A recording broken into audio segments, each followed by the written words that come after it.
Bénédiction, 8e strophe. Tout ce qu'il veut aimer l'observe avec crainte, ou bien, s'enhardissant de sa tranquillité, cherche à qui saura lui tirer une plainte, et font sur lui l'essai de leur férocité. So this is a sort of convoluted sentence with a whole lot of pronouns to keep straight. So we have all of those, whoops, where's my highlighter? All of those whom he, the poet we're talking about, wants to love, they watch him with fear. Or even, really, getting bold on account of his tranquility, peacefulness, they seek, who'll be able, to draw from him a complaint. And they make on him trial of their ferocity, their fierceness.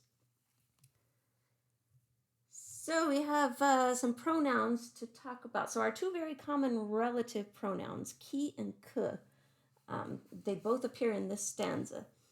Very first one here in the first line, since it's contracted with the following vowel, we know that that must have been that weak E, so this was a que. So here we have little subordinate clause, qu'il veut aimer, whom he wants to love.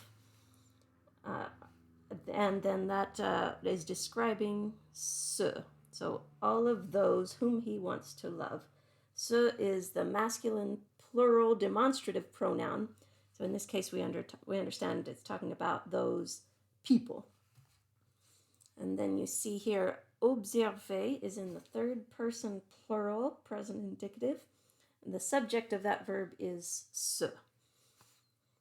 And then it also has a direct object. This little le that's hiding in here in the middle is the direct object, le, again referring to the poet. So they watch him.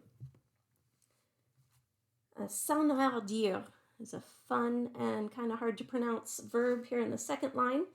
It's a second conjugation verb, and it's pronominal here, and it's related to a familiar adjective, hardi, H-A-R-D-I, means hardy or bold.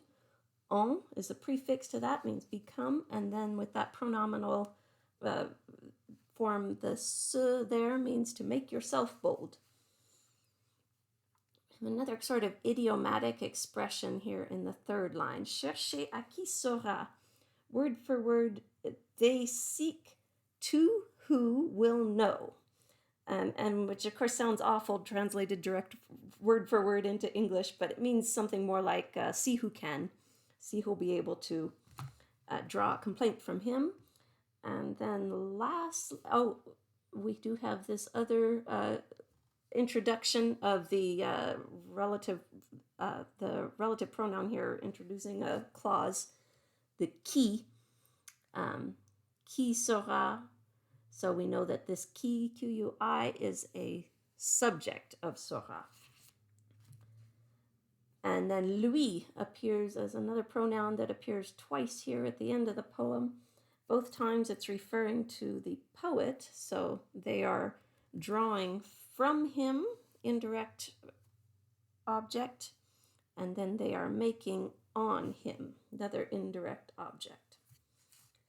So it's a long sentence, kind of complicated to keep straight. If you get lost, remember that ce, those people, are the subject of the whole clause, and in every line they have an action. So here they are watching, they are getting bold, they are seeking, and they are making. And that'll get you through the whole sentence.